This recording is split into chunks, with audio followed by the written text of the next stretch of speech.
సత్యం news కి స్వాగతం. ప్రేక్షకులకు నమస్కారం. పల్నాడు జిల్లా దుర్గి గ్రామంలో అంబేద్కర్ విగ్రహ ఆవిష్కరణ అలాగే మార్కెట్ యార్డ్ చైర్మన్ ప్రమాణ స్వీకార కార్యక్రమాల్లో పాల్గొన్న పిన్నెల్లి వెంకటరామిరెడ్డి.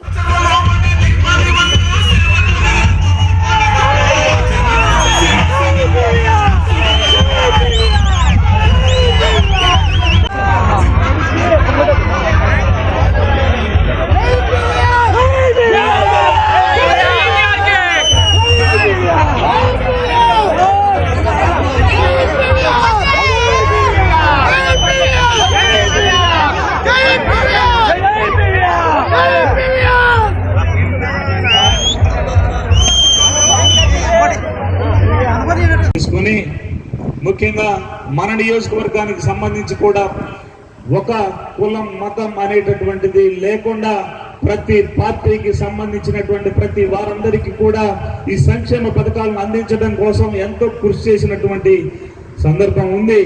ఇక్కడ ఎక్కడ కూడా వివక్షకి పోకుండా ఎవరైతే అర్హులై ఉంటారో అర్హులై ఉన్నటువంటి ప్రతి ఒక్కరికి కూడా ప్రభుత్వం అందించేటటువంటి సంక్షేమ పథకాలన్నిటినీ కూడా ఇవ్వడానికి మనం ఎక్కడా కూడా ఇప్పటి వరకు ఒక్కరికి కూడా అడ్డంకి పెట్టినటువంటి సందర్భం లేదు.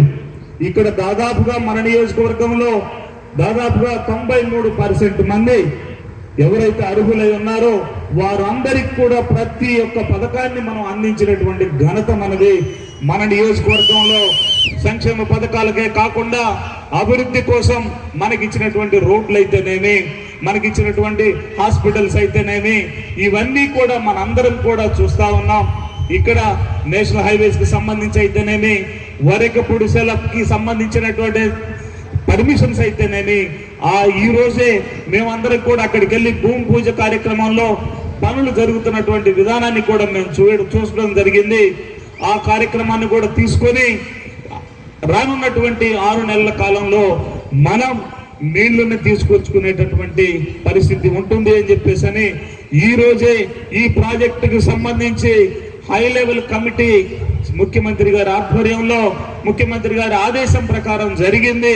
ఆ హై లెవెల్ కమిటీలో ఈ వరకపుడిసెల ప్రాజెక్టుకు సంబంధించినటువంటి పనులను ఏ రకంగా చేయాలి, ఎంత త్వరితగతిన చేయాలి, దీనికి యుద్ధ ప్రాతిపదికన పనులు చేయడం కోసం ఎవరెవరు సహకరించాలి, ఎవరెవరు పాత్ర ఏంటి అని చెప్పేసి అనే దాని మీద ఎప్పటికప్పుడు ఏ రోజుకు ఆ రోజు రివ్యూ చేసే దానికోసం ఈ రోజు దానిలో భాగంగా హై లెవెల్ కమిటీ మీటింగ్ ఒకటి జరిగింది. ఆ మీటింగ్ జరగటం అనేది వీళ్ళు ఇప్పటి వరకు చెప్తున్నటువంటి దానికి ముగింపుగా ఉంది అని చెప్పేసి అనేది చెప్పడానికి ప్రతిపక్షాలు ఏదైతే ప్రభుత్వ ఉత్తర్వుల ప్రకారము ఆంధ్రప్రదేశ్ గౌరవ ముఖ్యమంత్రి వర్యులు గౌరవ మాన్యశ్రీ వైఎస్ జగన్మోహన్ రెడ్డి గారు మరియు గౌరవ శాసనసభ్యులు శ్రీ పిన్నెల్లి రామకృష్ణారెడ్డి గారు గౌరవ శ్రీ పిన్నెల్లి వెంకటరామిరెడ్డి గారి ఆశీస్సులు సహకారంతో దుర్గి మార్కెట్ యార్డ్ చైర్మన్ గా వ్యవసాయ మార్కెట్ల చట్టము మరియు బైలాలకు లోబడి రైతులకు వ్యాపారులకు కార్మికులకు త్రికరణ శుద్ధిగా సేవ చేస్తానని ప్రమాణం చేస్తున్నాను. గురజాల రామారావు అనే నేను ఆంధ్రప్రదేశ్ ప్రభుత్వ ఉత్తర్వుల ప్రకారము ఆంధ్రప్రదేశ్ గౌరవ ముఖ్యమంత్రి వర్యులు గౌరవ మాన్యశ్రీ వైఎస్ జగన్మోహన్ రెడ్డి గారు మరియు గౌరవ శాసనసభ్యులు శ్రీ పిన్నెల్లి రామకృష్ణారెడ్డి గారు గౌరవ రెండో ఛాన్స్ వచ్చింది మనకి. యార్డ్ చైర్మన్ కొమ్ము కౌశల్య గారికి ముందుగా మన నియోజకవర్గం తరఫున హృదయపూర్వక అభినందనలు తెలియజేస్తున్నాం. అలాగనే డైరెక్టర్స్కి కూడా మన నియోజకవర్గం తరఫున ఎమ్మెల్యే గారి తరఫున వెంకటరామిరెడ్డి గారి తరఫున హృదయపూర్వక అభినందనలు తెలియజేస్తున్నాం. కమిటీ ప్రమాణ స్వీకార కార్యక్రమానికి విచ్చేసినటువంటి మాజీ మార్కెట్ యార్డ్ దుర్గికి సంబంధించి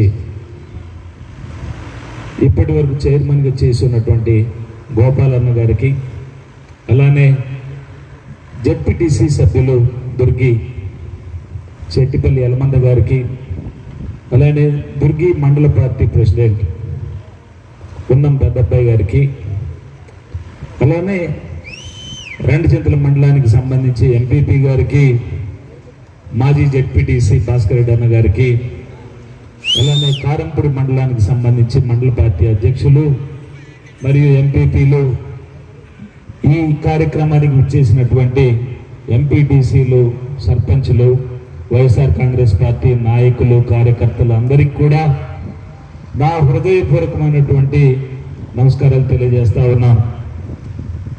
మనం పడి జగన్మోహన్ రెడ్డి గారి ఆధ్వర్యంలో ఎన్నో పోరాటాలు చేశాం.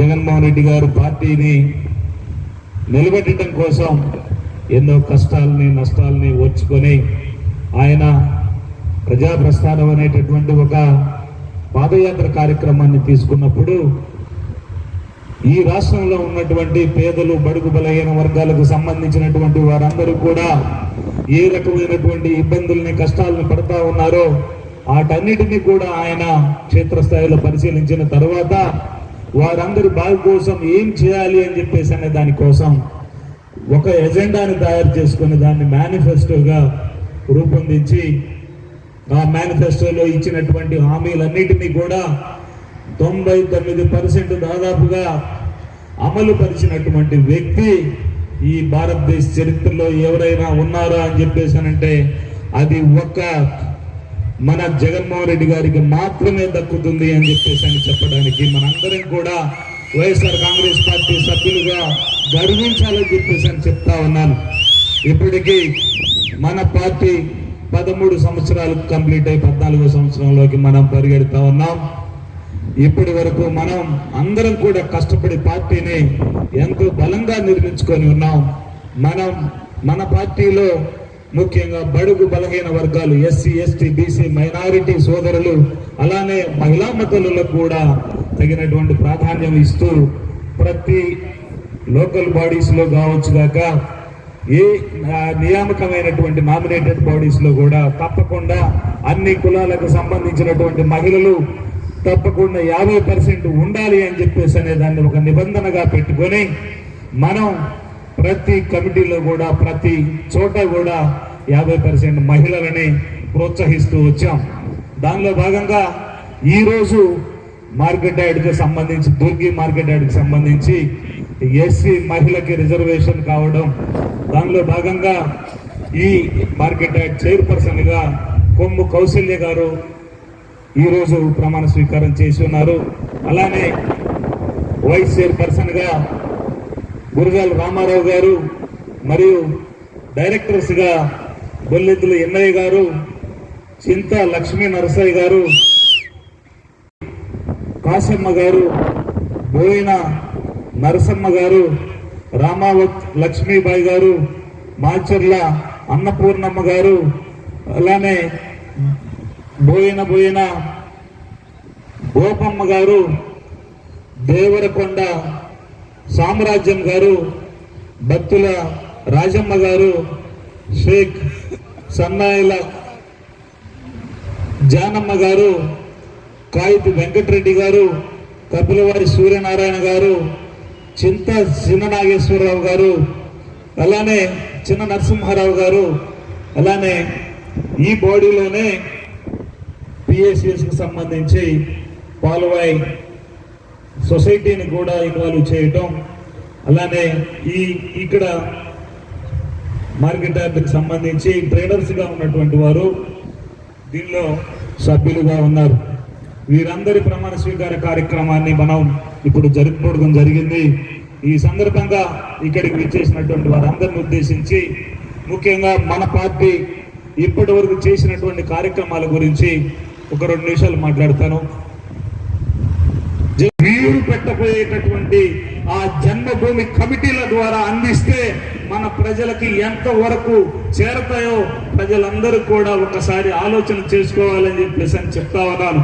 జగన్మోహన్ రెడ్డి గారు ఏదైతే యజ్ఞం మొదలు పెట్టారో ఆ యజ్ఞం సంపూర్ణంగా పూర్తి కావాలి అని చెప్పేసానంటే తప్పకుండా మరలా రెండోసారి కూడా ఆయన ముఖ్యమంత్రిగా ఉండాలి అని చెప్పేసి అనే దానికి మనందరం కూడా కట్టుబడి ఉండాలి. ఆ విషయం కోసం మనందరం కూడా కష్టపడి పనిచేయాలని చెప్పేసి అని ఇక్కడ మన పల్నాడు ముఖ్యంగా అభివృద్ధి చెందాలి. ఇప్పటి వరకు జరిగినటువంటి అభివృద్ధి, గతంలో మనం ఎప్పుడు ఎమ్మెల్యేగా ఉన్నా కానీ ప్రతిపక్షంలో మాత్రమే ఉన్నాం. ఇప్పుడు అధికారంలోకి వచ్చాం. అధికారం వచ్చిన తర్వాత కూడా 2 సంవత్సరాలు కరోనాతో పోయింది. మిగిలిన 3 సంవత్సరాలు మాత్రమే మనం అభివృద్ధి చేసుకోగలిగాం.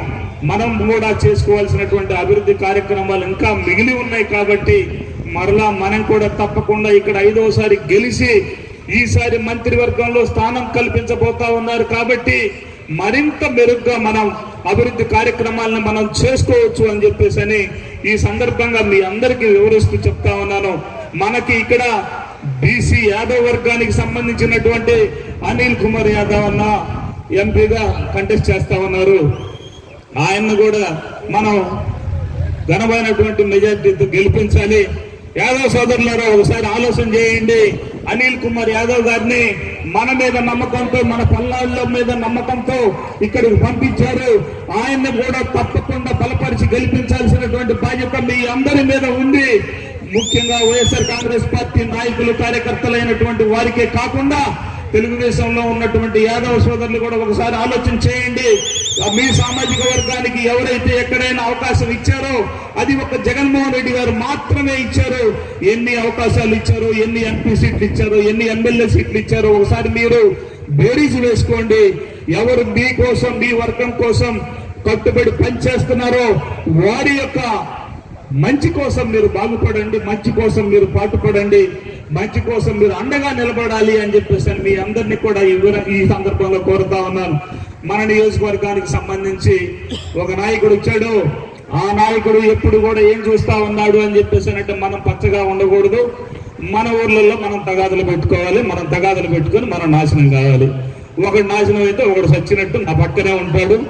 వాడు వచ్చి నా పక్కన చేరతాడు కాబట్టి నా పార్టీ నాకుంటది అని చెప్పేసి అనే ఉద్దేశంతో పనిచేస్తా ఉన్నాడు. వాళ్ళు వీళ్ళు అని చెప్పేసి అనే ఉన్నాడు. కానీ మనం ఎప్పుడు కూడా వాళ్ళు వీళ్ళు అనేది ఆలోచన చేయకుండా మనం అందరం ఒకటి అని చెప్పేసి అని ఆలోచన చేసి మనం పనిచేసాం. కానీ ఈ నాయకుడు ఏంటంటే తనకి తన వర్గం ఒకటి కావాలి. ఆ వర్గం కావడం కోసం మనల్ని రెచ్చగొట్టే విధంగా ప్రవర్తిస్తా ఉన్నాడు. మనం రెచ్చగొడితే రెచ్చిపోవాలి. పేదల యొక్క బాగు కోసం ఆయన చేసేటటువంటి కృషి మనందరికీ తెలిసినటువంటి విషయం అని చెప్పేసి అని ఇప్పటి వరకు మన రాష్ట్రంలో జరిగినటువంటి అభివృద్ధి మనందరం చూసాం. ప్రతి కుటుంబం కూడా ముఖ్యంగా ఆర్థికంగా, సామాజికంగా వాళ్ళు ఎదగాలి, వారు బాగుపడాలి, వారు ఒకరి మీద ఆధారపడకుండా తన కుటుంబాన్ని తను నిలబెట్టుకునే దానికోసం మనం ఏదైతే తోడ్పాటు అందించగలమో ఆ తోడ్పాటును అందించడం కోసం జగన్మోహన్ రెడ్డి గారు ఒక ప్రణాళికను రూపొందించి దాన్ని అమలు చేస్తా ఉన్నారు. ఇప్పుడు మనం గతంలో తెలుగుదేశం ప్రభుత్వంలో ఉన్నటువంటి ఆర్థిక పరిస్థితుల్ని, ఇప్పుడున్నటువంటి ఆర్థిక పరిస్థితుల్ని బేరీజు వేసుకుంటే ఎవరికి వారికి ఖచ్చితంగా అర్థమవుతుంది. మనస్సాక్షిగా చెప్పాలి, జగన్మోహన్ రెడ్డి గారు వచ్చిన తర్వాత మీరు బాగుపడ్డారా లేదా, మీకు ఆ పథకాలు అర్హులు అయి ఉండి మీకు అందినయా లేదా అని చెప్పేసి అనేటటువంటి విషయాన్ని మీరు ఆత్మ పరిశీలన చేసుకోవాలి. ప్రతిపక్షాలు కావాలని అవాకులు చవాకులు పేలుతా ఉన్నారు. ప్రతిపక్షాలు ఈ రోజు మన మీద ఏదైతే మాట్లాడుతున్నారో వారు వారి పక్కన తిరిగేటటువంటి అనుచరులు అందరూ కూడా ఈ పథకాలు తీసుకున్నటువంటి వారే. వారు మాట్లాడతారు, మీ డబ్బులు ఇచ్చారా అని చెప్పేసి అని మాట్లాడతారు. మా డబ్బులు ఇవ్వలేదు, ప్రజలకు సంబంధించిన డబ్బే ఇచ్చాం. కానీ ఇదే విమర్శించేటటువంటి ప్రతిపక్ష పార్టీలు వారు ఉన్న కాలంలో వారు ఎందుకు ఈ డబ్బులు పంచిపెట్టలేదు, ఈ డబ్బులు ప్రజలకు అందించలేదు. ఈ రోజు పారదర్శకంగా ఎక్కడ కూడా అవినీతికి తావు లేకుండా ప్రతి ఒక్క మహిళకి, ప్రతి ఒక్క అన్నదమ్ములకి పంచిపెట్టినటువంటి కార్యక్రమం ఎందుకు పంచిపెట్టారు అని చెప్పేసి అంటే వారు సామాజికంగా, ఆర్థికంగా ఎదగాలి. ఒక కుటుంబం ఎప్పుడైనా సరే ఎటువంటి ఇబ్బందులు లేకుండా ఉన్నప్పుడు మాత్రమే ఆ కుటుంబం సంతోషంగా ఉంటుంది. ఆ సంతోషంగా ఉన్నప్పుడు మాత్రమే వాళ్ళు సుఖంగా బతుకుతున్నట్టుగా లెక్క. అంతేకాని మీరేదో చూపిస్తే రోడ్లు వేస్తేనే అభివృద్ధి జరిగినట్టు, అదొక్కటే అభివృద్ధికి సోపానం అన్నట్టుగా మీరు మాట్లాడటం అనేది అది అర్థం లేని వాదన. ఇప్పటి వరకు జగన్మోహన్ రెడ్డి గారు సంక్షేమ పథకాల వల్ల అయితేనేమి ఏదైనా ఇచ్చినటువంటి మాటని నిలబెట్టుకునే విషయంలో నికాసుగా నిలబడ్డాడని చెప్పేసి చెప్పుకోవడం కోసం వైఎస్ఆర్ కాంగ్రెస్ పార్టీ కార్యకర్తగా మనందరం కూడా గర్వించాలని చెప్పేసి ఈ సందర్భంగా మీ అందరికీ తెలియజేస్తా ఉన్నాను. తెలుగుదేశం పార్టీకి సంబంధించినటువంటి వారు ఇప్పటి వరకు ఇచ్చినటువంటి హామీలు ఏవైతే ఉన్నాయో, మొన్న 4వ సిద్ధం సభలో జగన్మోహన్ రెడ్డి గారు సవివరంగా వివరించడం జరిగింది. మనం సంవత్సరానికి 75,000 కోట్ల రూపాయలని ప్రజలకు అందించున్నాం. వారు ఏదైతే మేనిఫెస్టో అని చెప్తా ఉన్నారో, సూపర్ 6 అనేటటువంటి పథకాలు చెప్తా ఉన్నారో, ఆ పథకాలన్నింటినీ కూడా వారు నెరవేర్చాలి అని చెప్పేసి అంటే 145,000 కోట్ల రూపాయలు, 1,45,000 కోట్ల రూపాయలు ఖర్చు అవుతుంది అని చెప్పేసి ముఖ్యంగా ఆర్థికంగా సామాజికంగా వాళ్ళు ఎదగాలి, వారు బాగుపడాలి, వారు ఒకరి మీద ఆధారపడకుండా తన కుటుంబాన్ని తను నిలబెట్టుకునే దానికోసం మనం ఏదైతే కోసం ఈ రోజు ఒక పెద్ద మీటింగ్ ని, హై లెవెల్ కమిటీ మీటింగ్ ని ఏర్పాటు చేసుకోవడం జరిగింది. జగన్మోహన్ రెడ్డి గారు ఎప్పుడైనా ఒక మాట ఇచ్చారు అని చెప్పేసానంటే ఆ మాట మీద నిలబడి, ఆ మాటకి కట్టుబడి, అది కష్టమైన నష్టమైన ఏది జరిగినా ఎందాకైనా సరే నిలబడి ఆ పనిని కంప్లీట్ చేయడం కోసం ఆయన పడేటటువంటి తపన తాపత్రయం మనందరం చూస్తా ఉన్నాం. దానివల్ల ఎటువంటి ఇబ్బందులు వచ్చినా కానీ ఆ ఇబ్బందులన్నిటిని కూడా వెరవకుండా ప్రజల కోసం, ముఖ్యంగా పేదల యొక్క అభ్యున్నతి కోసం తీసుకున్నటువంటి వారు మాట్లాడతారు, మీ డబ్బులు ఇచ్చారా అని చెప్పేసి మాట్లాడతారు. మా డబ్బులు ఇవ్వలేదు, ప్రజలకు సంబంధించిన డబ్బే ఇచ్చాం. కానీ ఇదే విమర్శించేటటువంటి ప్రతిపక్ష పార్టీలు వారు ఉన్న కాలంలో వారు ఎందుకు ఈ డబ్బులు పంచిపెట్టలేదు, ఈ డబ్బులు ప్రజలకు అందించలేదు? ఈ రోజు పారదర్శకంగా ఎక్కడ కూడా అవినీతికి తావు లేకుండా ప్రతి ఒక్క మహిళకి, ప్రతి ఒక్క అన్నదమ్ములకి పంచిపెట్టినటువంటి కార్యక్రమం ఎందుకు పంచిపెట్టారు అని చెప్పి లేదు. మనం కొంచెం సంయమనంతో వ్యవహరించి ఎక్కడ ఎటువంటి ఇబ్బందులు లేకుండా, ఎవరిని ఇబ్బంది పెట్టకుండా మనం మన పార్టీ కోసం, మన పార్టీ గెలుపు కోసం మనం కృషి చేయాలని చెప్పేసి రాబోయే ఎన్నికల్లో మనం ఘనమైనటువంటి మెజారిటీని సాధించే దానికోసం పనిచేయాలని చెప్పేసి ఈ సందర్భంగా మన పార్టీ నాయకులు, కార్యకర్తలు అందరినీ కూడా కోరుతా ఉన్నాను. ఎలక్షన్స్ అయిపోయిన తర్వాత చూసుకుందాం, ఏదైనా కానీ ఆయన దమ్మేంటో మన దమ్మేంటో చూసుకుందాం. ఎలక్షన్స్ వరకు మాత్రం సంయమనంతో ఉండండి. ఆయన ఏం పీకుతాడో ఆ రోజు చూద్దాం, ఆయన పీకేది ఏంటో కూడా చూద్దాం. ఇప్పటి వరకు మనం ఇక్కడ లోకల్, అక్కడ నాన్ లోకల్ కాబట్టి మనల్ని ఏం పీకలేడు. ఆయన పీకేది ఏంటో పీకుదాం. ఆయన పీకే రోజు మనందరం కూడా ఉందాం. ఆ రోజు వరకు మనందరం వెయిట్ చేద్దాం, సంయమనంతో ఉందాం. మనందరం కూడా మంచిగా ఎలక్షన్ చేసుకొని ప్రతి ఒక్కరి దగ్గరికి పోయి మనం చేసినటువంటి అభివృద్ధిని చెప్పుకొని మనం ఓటు అడిగి మనం ఓటు వేయించుకుందాం. ఇక్కడ 2 ఓట్లు మనకు అవసరం. ఒకటి ఎంపీ అభ్యర్థిగా ఉన్నటువంటి అనిల్ కుమార్ యాదవ్ గారికి, మరియు ఇక్కడ మరలా 5వసారి నియోజకవర్గంలో ఎమ్మెల్యేగా నిలబడుతున్నటువంటి రామకృష్ణారెడ్డి గారి కోసం మనం ఓటును అడిగి 2 ఓట్లను మనం ప్రతి ఒక్కరిని కూడా వేయించుకోవాల్సినటువంటి అవసరం ఉంది అని చెప్పేసి చెప్తా ఉన్నాను. మనకి నాయకుల మధ్య కొన్ని మన మధ్య ఏవైనా చిన్న పొరపక్షాలు ఉంటే అవి మనం కూర్చొని మాట్లాడుకొని పరిష్కరించుకోవడం వల్లనే మనం ఇక్కడ తప్పకుండా విజయం సాధిస్తామని చెప్పేసి చెప్తా ఉన్నాను. ఎవరు కూడా అసంతృప్తిగా ఉండవలసినటువంటి అవసరం లేదు. వాడేదో తోసి పెడతాడని చెప్పేసి అంటే వాడు పీకేదేం లేదు. ఇక్కడ ఏదన్నా అవకాశం ఉందా తప్పకుండా మనం మాత్రమే చేయగలం, చేసుకోగలం. మనందరం కలిసికట్టుగా మాట్లాడుకొని ముందుకు పోదాం అని చెప్పేసి మనందరం కూడా బలంగా పనిచేసి మనం మంచి మెజారిటీతో గెలిచి అనిల్ అన్నకు కూడా మంచి మెజారిటీని మనం నియోజకవర్గం నుంచి ఇవ్వాలని చెప్పేసి దీనికోసం మీరందరూ కూడా మనందరం కూడా పాటుపడాలని చెప్పేసి అని తెలియజేసుకుంటూ ఇక్కడ ముఖ్యంగా మార్కెట్ యార్డ్ కమిటీ చైర్పర్సన్ గా నియమితులైనటువంటి వారికి, వైస్ చైర్పర్సన్ గా నియమితులైనటువంటి వారికి, అలానే మిగిలిన డైరెక్టర్స్ అందరికి కూడా నా హృదయపూర్వకమైనటువంటి కృతజ్ఞతలు తెలియజేస్తూ ఇక్కడికి విచ్చేసినటువంటి అందరికి కూడా ధన్యవాదాలు తెలియజేస్తూ సెలవు తీసుకుంటా ఉన్నాను. జై జగన్.